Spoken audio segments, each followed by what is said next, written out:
ദൈവത്തിൻ്റെ അതിപരിശുദ്ധമായ നാമം വാഴ്ത്തപ്പെടുമാറാകട്ടെ. ഒരു വാക്യം വായിക്കാം. യെശയ്യാവ് 7-ാം അധ്യായത്തിൻ്റെ 14-ാമത്തെ വാക്യം. അതുകൊണ്ട് കർത്താവ് തന്നെ നിങ്ങൾക്ക് ഒരടയാളം തരും. കന്യക ഗർഭിണിയായി ഒരു മകനെ പ്രസവിക്കും, അവന് ഇമ്മാനുവേൽ എന്ന് പേർ വിളിക്കും. അതുകൊണ്ട് യഹോവ തന്നെ നിങ്ങൾക്കൊരടയാളം നൽകും, കന്യക ഗർഭം ധരിച്ചൊരു മകനെ പ്രസവിക്കും, അവന് ഇമ്മാനുവൽ എന്ന് പേർ വിളിക്കപ്പെടും. നമ്മളൊരു വിവാദ വിഷയം അല്പം സംസാരിക്കുകയാണ്. യേശുവിനെ പ്രസവിച്ച് കഴിഞ്ഞും മറിയ കന്യകയായിരുന്നു. യേശുവിൻ്റെ ജനനം അത്ഭുത ജനനമായിരുന്നു എന്ന വിഷയത്തെക്കുറിച്ച് നമ്മൾ ഒരു ചിന്തയിൽ മുന്നോട്ട് പോവുകയാണ്. മറിയം മരിക്കുന്നത് വരെ കന്യകയായിരിക്കണം എന്ന് വാശിയുള്ളവർക്ക് ഇത് ഗ്രഹിക്കാൻ പറ്റില്ല. പക്ഷെ ദൈവത്തിൻ്റെ വചനം എന്തു പറയുന്നു എന്നത് ഗ്രഹിക്കണം എന്ന് താല്പര്യമുള്ളവർക്ക് ഇത് ഗ്രഹിക്കാൻ പറ്റും. ഇതിനകത്ത് പറയുന്നു, അതുകൊണ്ട് യഹോവ തന്നെ നിങ്ങൾക്ക് ഒരടയാളം തരും എന്ന് യെശയ്യാവിൻ്റെ പുസ്തകത്തിൽ പ്രവചിച്ചിരിക്കുക. കന്യക ഗർഭം ധരിച്ച് ഒരു മകനെ പ്രസവിക്കും, അവൻ ഇമ്മാനുവൽ എന്ന് പേരിടണം. നിങ്ങൾക്ക് എന്നതിന് മറിയത്തിനും കൂടി എന്ന് അർത്ഥമുണ്ട്, മറിയം ദൈവവചനത്തിൽ വിശ്വസിക്കുന്നെങ്കിൽ. അഥവാ ഈ കാര്യം യെശയ്യാവിൻ്റെ പുസ്തകത്തിൽ എഴുതി വച്ചിരിക്കുന്ന കാര്യം, ഇതിൻ്റെ ഏറ്റവും പ്രായോഗികമായി അധികമായി അറിഞ്ഞ ആൾ യേശുവിൻ്റെ അമ്മയായ മറിയമാണ്. അതിനകത്ത് രണ്ടുമൂന്ന് കാര്യമുണ്ട്. ഒന്ന്, മറിയത്തിന് മുമ്പും പിമ്പും പുരുഷനെ അറിയാതെ കന്യക ഗർഭിണിയായിട്ടില്ല. മറിയത്തിന് മുമ്പും മറിയത്തിന് ശേഷവും പുരുഷനെ അറിയാതെ ലോകത്തിലൊരു കന്യകയും ഗർഭിണിയായിട്ടില്ല. പിന്നെ മറിയത്തിനെ അല്ലാതെ മറ്റൊരുവളെയും കൃപ ലഭിച്ചവളെ എന്ന് ദൂതൻ വന്ദനവും ചെയ്തിട്ടില്ല. മറിയത്തിനെ അല്ലാതെ വേറെ ഒരുവളെയും കൃപ ലഭിച്ചവനെ എന്ന് ദൂതൻ വന്ദനവും ചെയ്തിട്ടില്ല. നന്മ നിറഞ്ഞവളെ എന്ന് അല്ല വന്ദനം ചെയ്തത്, അത് തെറ്റായി വിളിക്കുന്നതാണ്, തെറ്റായി പഠിപ്പിക്കുന്നതാണ്. നന്മ നിറഞ്ഞവളെന്നോ ഒന്നുമല്ല വാക്യം, കൃപ ലഭിച്ചവൾ എന്നാണ് POC ബൈബിളിൽ പോലും എഴുതിയേക്കുന്നത്. പിന്നെ നന്മ നിറഞ്ഞവളെന്ന് വിളിച്ചാൽ തീരുവെന്നുണ്ടെങ്കിൽ ദൈവവചനം അങ്ങനെയല്ല, നിങ്ങളങ്ങനെ വിളിച്ചുകൊള്ളുക. ഇനി മൂന്നാമത്തെ കാര്യം, ഈ ദൈവിക രക്ഷാകര പദ്ധതി ഇതുപോലെ അനുഭവിച്ച വേറൊരു വ്യക്തി സ്ത്രീകളിൽ ഭൂമിയിലില്ല. ഈ ദൈവിക രക്ഷാകര പദ്ധതി ഇതുപോലെ അനുഭവിച്ച വേറൊരു വ്യക്തി ഭൂമിയിലില്ല, മറിയമല്ലാതെ. ഇനി മറിയത്തിന് മുമ്പോ പിമ്പോ ഇപ്രകാരം ദൈവം ഒരു സ്ത്രീയെ തിരഞ്ഞെടുത്തിട്ടുമില്ല. അതുകൊണ്ട് യേശുവിൻ്റെ ജനനം അല്ലെങ്കിൽ മറിയത്തിൻ്റെ പ്രസവം ഒരു അത്ഭുതമാണ്. യേശുവിൻ്റെ ജനനം അല്ലെങ്കിൽ മറിയത്തിൻ്റെ പ്രസവം ഒരു അത്ഭുതമാണ്. ഇനി നമുക്കൊരു വാക്യം കൂടെ വായിക്കാം. യെശയ്യാവ് 9:6. നമുക്ക് ഒരു ശിശു ജനിച്ചിരിക്കുന്നു, നമുക്ക് ഒരു മകൻ നൽകപ്പെട്ടിരിക്കുന്നു, ആധിപത്യം അവന്റെ തോളിലിരിക്കും, അവന് അത്ഭുതമന്ത്രി, വീരനാം ദൈവം, നിത്യപിതാവ്, സമാധാന പ്രഭു എന്ന് പേർ വിളിക്കപ്പെടും. യേശു ക്രിസ്തുവിൻ്റെ പേരുകളെ കുറിച്ച് പറഞ്ഞിരിക്കുക. നമുക്ക് ഒരു ശിശു, യേശുവിൻ്റെ പേരാ, നമുക്കൊരു ശിശു ജനിച്ചിരിക്കുന്നു, നമുക്കൊരു മകൻ നൽകപ്പെട്ടിരിക്കുന്നു, ആധിപത്യം അവൻ്റെ തോളിലായിരിക്കും, അവൻ്റെ പേര് അത്ഭുതമന്ത്രി, ശക്തനാം ദൈവം, നിത്യപിതാവ്, സമാധാന പ്രഭു എന്നൊക്കെ ആയിരിക്കും എന്നാണ് എഴുതി വച്ചിരിക്കുന്നത്. അതായത് അത്ഭുതമന്ത്രി മറിയത്തിൽ വന്നത് മുതൽ ഇങ്ങോട്ട് അത്ഭുതങ്ങൾ മാത്രമാണ്, ജനനം സഹിതം. ഇനി നമുക്ക് മത്തായി സുവിശേഷം 27-ാം അധ്യായത്തിലേക്ക് ഒന്ന് വരാം, എന്നിട്ട് അതിൻ്റെ ആഴങ്ങൾ പറയാം. 27-ാം അധ്യായത്തിൽ ഈ യേശുവിൻ്റെ കല്ലറയുടെ ഭാഗങ്ങളാണ് പറയുന്നത്. 27-62 മുതൽ 66 വരെ ഒന്ന് വായിച്ചേ. ഒരുക്കനാളിന്റെ പിറ്റേ ദിവസം മഹാപുരോഹിതന്മാരും പരീശന്മാരും പീലാത്തോസിന്റെ അടുക്കൽ ചെന്നുകൂടി. യജമാനനെ, ആ ചതിയൻ ജീവനോടിരിക്കുമ്പോൾ 3 നാൾ കഴിഞ്ഞിട്ട് ഞാൻ ഉയർത്തെഴുന്നേൽക്കും എന്ന് പറഞ്ഞ പ്രകാരം ഞങ്ങൾക്ക് ഓർമ്മ വന്നു. അതുകൊണ്ട് അവന്റെ ശിഷ്യന്മാർ ചെന്ന് അവനെ മോഷ്ടിച്ചിട്ട് അവൻ മരിച്ചവരുടെ ഇടയിൽ നിന്ന് ഉയർത്തെഴുന്നേറ്റു എന്ന് ജനത്തോട് പറയുകയും ഒടുവിലത്തെ ചതിവ് മുമ്പിലത്തേതിലും വിഷമമായി തീരുകയും ചെയ്യാതിരിക്കേണ്ടതിന് 3-ാം നാൾ വരെ കല്ലറ ഉറപ്പാക്കുവാൻ കൽപ്പിക്കുക എന്ന് പറഞ്ഞു. പീലാത്തോസ് അവരോട്, കാവൽ കൂട്ടത്തെ തരാം, പോയി നിങ്ങളാൽ ആകുന്നിടത്തോളം ഉറപ്പുവരുത്തുവിൻ എന്ന് പറഞ്ഞു. അവർ ചെന്ന് കല്ലിന് മുദ്ര വെച്ച് കാവൽക്കൂട്ടത്തെ നിർത്തി കല്ലറ ഉറപ്പാക്കി. ഒരുക്കനാൾ കഴിഞ്ഞുള്ള ദിവസം പുരോഹിതന്മാരും പരീശന്മാരും കൂടി പീലാത്തോസിൻ്റെ അടുക്ക ചെന്ന് പറഞ്ഞിട്ട് പറഞ്ഞു, പ്രഭോ, ഇവൻ ജീവിച്ചിരുന്നപ്പോൾ പറഞ്ഞിട്ടുണ്ട് ഇവൻ മരിച്ച 3-ാം ദിവസം ഉയർത്തെഴുന്നേക്കും. അതുകൊണ്ട് ഇവൻ ഇപ്പം മരിച്ചടക്കിയല്ലോ. പക്ഷേ ഇവൻ്റെ ശിഷ്യന്മാർ ഈ ബോഡി എടുത്തുകൊണ്ട് പോയിട്ട് ഇവൻ ഉയർത്തെഴുന്നേറ്റെന്ന് പറഞ്ഞാൽ പിന്നെ അവൻ്റെ ഈ വഞ്ചന ആദ്യത്തെക്കാളും വലുതായിരിക്കും അവസാനത്തേതെന്ന് പറഞ്ഞു കഴിഞ്ഞപ്പോൾ പീലാത്തോസ് പറഞ്ഞു, ഇതിനകത്ത് എഴുതിയേക്കുന്ന പീലാത്തോസ് പറഞ്ഞ് കാവൽസേനയെ തരാം. എൻ്റെ അടുത്ത് എഴുതിയിരിക്കുന്ന പീലാത്തോസ് പറഞ്ഞ് കാവൽസേന നിങ്ങൾക്കുണ്ടല്ലോ, നിങ്ങൾ പോയി കഴിയുന്ന വിധത്തിലെല്ലാം കല്ലറ ഭദ്രമാക്കിക്കൊള്ളുക.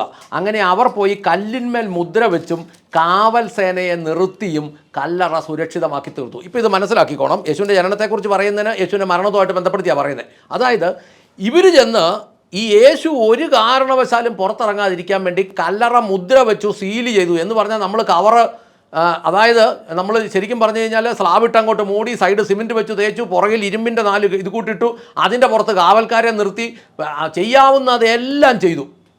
എന്നിട്ടും എന്നാ സംഭവിച്ചെന്ന് 28-ാം അധ്യായത്തിൻ്റെ 1-ാമത്തെ വാക്യം തൊട്ട് അല്ലെ 2-ാമത്തെ വാക്യം തൊട്ട് നോക്കിയാൽ നമുക്ക് മനസ്സിലാകും. വായിച്ചാട്ടെ, 2-ാമത്തെ വാക്യം തൊട്ട്.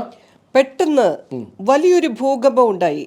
കർത്താവിന്റെ ദൂതൻ സ്വർഗത്തിൽ നിന്ന് ഇറങ്ങി വന്ന് കല്ല് ഉരുട്ടി മാറ്റി അതിന്മേൽ ഇരുന്നിരുന്നു. അവന്റെ രൂപം മിന്നലിന് ഒത്തതും അവന്റെ ഉടുപ്പ് ഹിമം പോലെ വെളുത്തതും ആയിരുന്നു.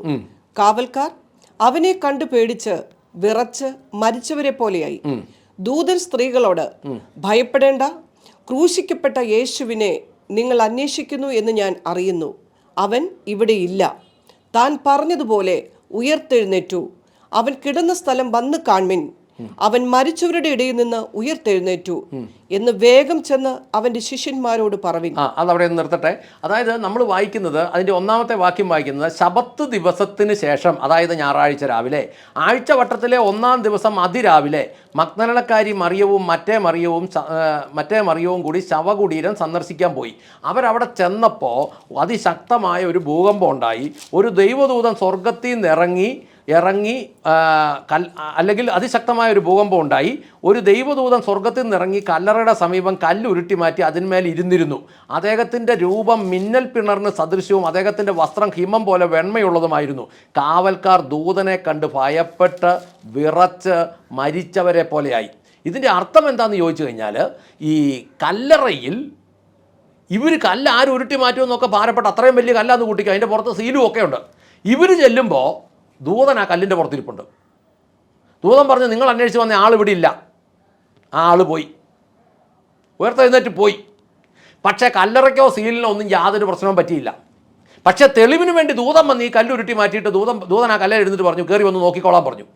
അപ്പോൾ ഇതിനകത്ത് സംഭവിക്കുന്നത് എന്നാന്ന് ചോദിച്ചാൽ, ഈ യേശു കല്ലറയിൽ നിന്ന് ഇറങ്ങിപ്പോയപ്പോൾ കല്ലറയ്ക്ക് ഒന്നും സംഭവിച്ചില്ല. അതിൻ്റെ മുദ്രയും സീലും എല്ലാം അവിടെ തന്നെ ഉണ്ടായിരുന്നു. യേശു ജനിച്ചത് ഇതുപോലെ തന്നെയാണ്. യേശു ജനിച്ചപ്പോൾ മറിയത്തിൻ്റെ കന്യകാത്ത ഭാഗങ്ങൾക്കൊന്നും യാതൊരു പ്രശ്നവും സംഭവിച്ചില്ല. എന്ന് പറഞ്ഞാൽ ഈ ജോസഫിന് കന്യകയായ മറിയത്തിനെ തന്നെയാണ് ദൈവം ഭാര്യയായിട്ട് കൊടുത്തത് യേശുവിൻ്റെ ജനനത്തിന് ശേഷം. ദൈവത്തിന് ഒരു കാര്യം അസാധ്യമല്ലെന്ന് ദൂതൻ അന്ന് തന്നെ പറഞ്ഞു കഴിഞ്ഞു. അതുകൊണ്ട് ഈ മത്തായി 1:25 നമ്മൾ വായിക്കുന്നത്, ആദ്യജാതനെ പ്രസവിക്കുന്നത് വരെ അവൻ അവളെ അറിഞ്ഞില്ലെന്ന് സത്യവേദ പുസ്തകം എഴുതിയിരിക്കുന്നു. NIV അവളുമായി ശാരീരിക ബന്ധം ഏർപ്പെട്ടിട്ടില്ലെന്ന് എഴുതി വച്ചിരിക്കുന്നു. POC എഴുതിയേക്കുന്ന അവനെ അറിഞ്ഞില്ല എന്ന് തന്നെ എഴുതിയേക്കുന്നു. അവളെ അവൻ അറിഞ്ഞില്ലെന്ന് തന്നെ എഴുതി. അതിനുശേഷം മർക്കോസ് സുവിശേഷം എടുത്ത 6-ാം അധ്യായത്തിനകത്ത് ഈ മറിയത്തിന് ജോസഫിൽ ഏതാണ്ട് 6 മക്കൾ മിനിമം ഉണ്ടായിട്ടുണ്ടെന്ന് എഴുതിയിട്ടുണ്ട്. വായിച്ചാട്ടെ, 6:3. ഇവൻ മറിയയുടെ മകനും യാക്കോബ്, യോസെ, യൂദ, ശിമോൻ എന്നിവരുടെ സഹോദരനുമായ തച്ചനല്ലയോ? ഇവന്റെ സഹോദരികളും ഇവിടെ നമ്മോടുകൂടെ ഇല്ലയോ എന്ന് പറഞ്ഞ് അവങ്കൽ ഇടറിപ്പോയി. അതെന്നാന്ന് ചോദിച്ചാൽ, POC ബൈബിളിലും അങ്ങനെ തന്നെ എഴുതിയേക്കുന്നത്. ഇത് ആ മരപ്പണിക്കാരനല്ലേ? ഇവൻ്റെ അപ്പനും മരപ്പണിക്കാരനല്ലേ? ജോസഫ് അല്ലേ? മറിയയുടെ മകനും യാക്കോബ്, യോസെ, യൂദ, ശെമയോൻ എന്നിവരുടെ സഹോദരനുമല്ലേ ഇയാളുടെ സഹോദരിമാരും ഇവിടെ നമ്മളോട് കൂടെ ഇല്ലേ എന്ന് ചോദിച്ചു എന്ന് പറഞ്ഞു കഴിഞ്ഞാൽ, യാക്കോബ്, യൂദ, യോസെ, ഒരാളൂടെ ഉണ്ടല്ലോ, ശിമോൻ, ഇങ്ങനെ 4 പേര്. ഇതിൽ ഈ യൂദായാണ് യൂദാലേഖനം എഴുതിയ ആൾ. യേശുവിൻ്റെ ശേഷം മറിയത്തിൽ നിന്ന് ജനിച്ച ആളാണ് യൂദ. ഈ യാക്കോബും അത് തന്നെയാണ്. യാക്കോബിൻ്റെ ലേഖനം എഴുതിയ യാക്കോബും യേശുവിൻ്റെ സഹോദരനായിരുന്നു. സഹോദരിമാരും നമ്മുടെ കൂടെ ഇല്ലേ എന്ന് ചോദിച്ചാൽ മിനിമം 2 പേരെങ്കിലും ഉണ്ടാകും, അതിൽ കൂടുതൽ ഉണ്ടായിരുന്നു എന്ന് നമുക്ക് അറിയത്തുമില്ല. പക്ഷേ വചനത്തിന് ഈ മറിയത്തിന് ഇതിനു ശേഷം 3 ഇത്രയും മക്കളും കൂടെ ഉണ്ടെങ്കിലേ വചനത്തിൻ്റെ വ്യവസ്ഥയിൽ യേശുവിൻ്റെ ജനനം അത്ഭുത ജനനമാവുള്ളൂ. ഇത് കഴിഞ്ഞ് മറിയം പ്രസവിക്കരുതെന്ന് വാശിയുള്ളത് ദൈവവചനത്തിനല്ല, മതങ്ങൾക്കാണ്. ദൈവവചനത്തിന് അതിനകത്ത് ഒരു വാശിയില്ല. അപ്പോൾ അതുകൊണ്ട് എന്താണെന്ന് ചോദിച്ചാൽ, യേശു കല്ലറയിൽ നിന്ന് ഉയർത്തപ്പോൾ സീലുകളൊന്നും പൊട്ടിക്കാതെ ഇറങ്ങി വന്നതുപോലെ യേശു ജനിച്ചപ്പോഴും അതുപോലെ തന്നെ വന്നു എന്നുള്ളതാണ് അതിൻ്റെ മർമ്മം. ഇതൊരു ഡീപ്പായ വിഷയമാണ്. അതുകൊണ്ട് തന്നെ അത്ഭുത ജനനമാണ്. ഇതെല്ലാം മറിയ ഹൃദയത്തിൽ സംഗ്രഹിച്ചു എന്ന് നമ്മൾ വായിക്കുന്നു. നമുക്ക് പ്രാർത്ഥിക്കാം. സ്വർഗസ്ഥനായ ഞങ്ങളുടെ പിതാവേ, ഞങ്ങളുടെ കർത്താവായ യേശു ക്രിസ്തുവേ, പരിശുദ്ധാത്മാവായ ഞങ്ങളുടെ നല്ല ദൈവമേ, ദൈവത്തിന് ഒരു കാര്യവും അസാധ്യമല്ലെന്ന് ദൂതം പറഞ്ഞതും പിന്നീട് അവളുടെ ജീവിതത്തിൽ നടന്നതുമായ കാര്യങ്ങൾ, കർത്താവെ, എല്ലാ കാര്യങ്ങളും അവൾ ഹൃദയത്തിൽ സംഹരിച്ചു എന്ന് പറയുമ്പോൾ അതിൻ്റെ ആഴങ്ങൾ എത്രയെന്ന് ഞങ്ങൾ അറിയുന്നില്ല. എന്നാൽ കർത്താവെ, അവിടെ സംഭവിച്ചതും അതിനുശേഷം നടന്നതുമായ ഒരു കാര്യങ്ങളും മനുഷ്യബുദ്ധിക്ക് എത്താവുന്നതല്ലാത്തതിനാൽ ഞങ്ങളുടെ ദൈവം അസാധ്യ കാര്യങ്ങളുടെ സാധ്യമാക്കുന്നവനാണ് എന്നോർത്ത് ഞങ്ങൾ പ്രാർത്ഥിക്കുന്നു. എൻ്റെ കർത്താവെ, ഇതുപോലെയുള്ള അത്ഭുതങ്ങൾ ചെയ്ത അത്ഭുത മന്ത്രിയായ കർത്താവായ യേശു ക്രിസ്തുവിൻ്റെ നാമത്തിൽ എന്നെ ശ്രവിക്കുന്നവരുടെ ജീവിതത്തിൽ അവരിന്ന് നേരിടുന്ന സകല പ്രശ്നങ്ങളിലും ഒരു അത്ഭുത വിടുതൽ ദൈവത്താൽ സംഭവിക്കട്ടെ എന്ന് പ്രാർത്ഥിക്കുന്നു. കർത്താവേ, ഈ ദിവസങ്ങളിൽ അത് സാക്ഷ്യമായി വെളിപ്പെട്ട് വരട്ടെ. അന്തമായി യേശുവിൽ വിശ്വസിക്കുവാൻ, ദൈവത്തിൽ വിശ്വസിക്കുവാൻ പ്രിയപ്പെട്ടവരെ അനുഗ്രഹിക്കണമേ. എല്ലാത്തിനും പരിശുദ്ധാത്മാവ് സഹായിക്കണമേ. അങ്ങ് പ്രാർത്ഥന കേട്ട് അനുഗ്രഹിച്ച കൃപയ്ക്ക് നന്ദി. യേശു ക്രിസ്തുവിൻ്റെ ധന്യമുള്ള നാമത്തിൽ തന്നെ. ആമേൻ, ആമേൻ, ആമേൻ.